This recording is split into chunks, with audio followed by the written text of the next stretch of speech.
Hi, Dr. Windisch from Sparks Pediatric and Adolescent Medicine again. Welcome to our educational series. This particular video is probably going to be of use for both parents and students and residents. So we'll try to keep it in such a way that it's of value for everybody. Today we want to talk about attention deficit disorder or attention deficit hyperactivity disorder and the various medicines that we use. There's a lot of medicines and it's a little complicated to completely discuss all of them and be complete in a short 10-minute video, but we're going to talk about the most common ones that are used and some of the history surrounding this. If you're concerned that your child has ADHD, please make an appointment to see your physician. Remember, these videos do not replace physician visits. They're intended for educational purposes only. Our office can be reached at 775-359-7111. We'll be happy to see you here. So, what are the medicines and how do they work? They fall into a couple of categories. The two broad categories are the stimulants and the non-stimulants. And the non-stimulants can be further broken up into antidepressants, antipsychotics, high blood pressure medicines, and a new atypical non-stimulant medicine called Strattera. So we'll talk about those later. We want to start with the stimulants. The stimulants are the older of the medicines, and they're quite old. They've been on the market since the 1960s. And there are really two big groups of stimulants. Methylphenidate, sometimes called Ritalin, and Adderall or dextroamphetamine. It's important to realize that neither of these drugs they're all stimulants. They're sort of long-acting, ultra-potent versions of caffeine. They are not prescription speed. This is not methamphetamine. Methamphetamine is a completely different animal. Methamphetamine is very addictive. Methamphetamine actually impairs your ability to concentrate. Methamphetamine actually causes you to be hyperactive and is only very distantly chemically related to these drugs. So it's just important that in your mind you not think of this as speed, because it's not, and not even remotely close. Ritalin's been on the market for the longest time. It's a very short-acting drug. Kicks in about 30 minutes, wears off in about 4 hours. Biggest side effect to it, or biggest problem with it, is that it has to be redosed regularly because it's so short-acting that many times we're required to give 3 or even 4 doses during the day. Because it is so short-acting, and it kind of turns on and off like a light switch, the kids can get kind of irritable with methylphenidate withdrawal as well.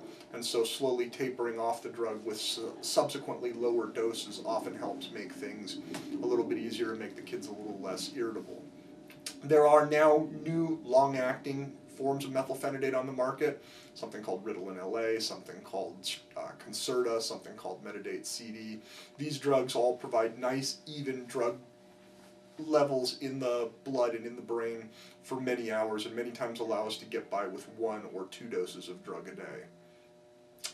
Adderall, or mixed dextroamphetamine salts, is another stimulant that's on the market. It's also pretty short-acting, kicks in within about 30 minutes, typically wears off within about 6 hours. There's a long-acting form called Adderall XR that lasts a little bit longer and often gets you through an entire day with, again, 1 dose. In the case of all of the stimulant medicines, side effects that are common include appetite suppression. If you don't eat, you don't grow. These drugs don't stunt the growth of kids, they do stunt the appetite of the kids. So it's important to watch that they're eating and watch what they're eating and watch their weight.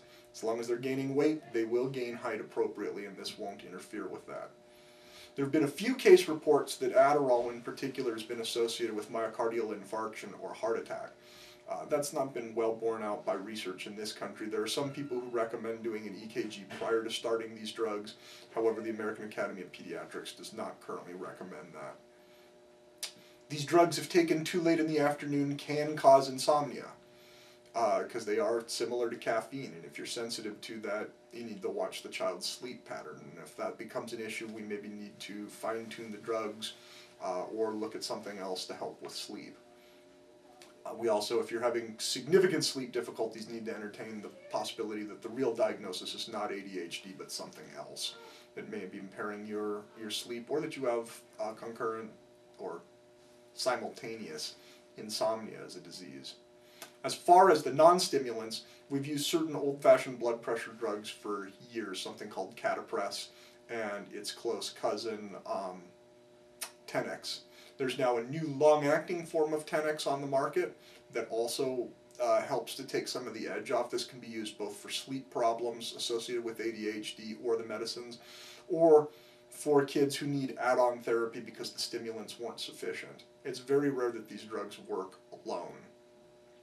Antidepressants have been used in combination with ADHD medicines for years. We're not going to talk a whole lot about that because they've realistically fallen out of favor now that we have the new long-acting methylphenidate and the new Adderall XR. We just don't use them like we used to. We do use some of the atypical antipsychotics, something called Zyprexa, something called Risperdal, but these tend to be for children who have more of a picture of bipolar affective disorder than true ADHD, or sometimes they're added on with our autistic patients or kids with other underlying intellectual psychiatric illnesses. And finally is the novel non-stimulant medication Strattera. It's actually a chemical relative of Prozac fluoxetine. Strattera's chemical name is atomoxetine. To change Prozac, or to change Strattera into Prozac and make it a little more potent, the company that makes Strattera added a fluorine molecule and made the drug a little bit more potent. Years later, when they lost the patent on Prozac, they went back and dusted off the older precursor and looked to see if it had any effects, and discovered it actually works pretty well for ADHD. It can cause some liver abnormalities, including gallstones, so if you start with severe GI upset or vomiting, we need to know about that. It generally doesn't affect the appetite, it generally doesn't affect sleep. It is about as effective as Ritalin and Strattera, or I'm sorry, about as effective as methylphenidate and Adderall, but not necessarily more effective. The upside to the drug as opposed to the stimulants is that the drug stays in your blood for weeks, and so you wake up in the morning already dialed in and able to focus, whereas the stimulants are short-acting. By the time you wake up in the morning, there's no active drug in your body, and so the children often forget to take their medicine. The downside to Strattera is that it must be taken every single day. It takes a good month and a half to build up effective blood levels of the drug, whereas with the methylphenidates, usually with 1 or 2 doses you're seeing effect, and with the stimulants you can come off the medicines for weekends and drug holidays, assuming you don't need to stay focused during that time. Whereas with the atomoxetine, because it takes so long to reach a blood level in the brain, you really need to stay on the drug 365 days a year, whether you need it or not. I hope this has been enlightening for you and answered some questions. Again, if we can be of help, please call us at our office, 775-359-7111. This is Dr. Windisch. We'll see you next time.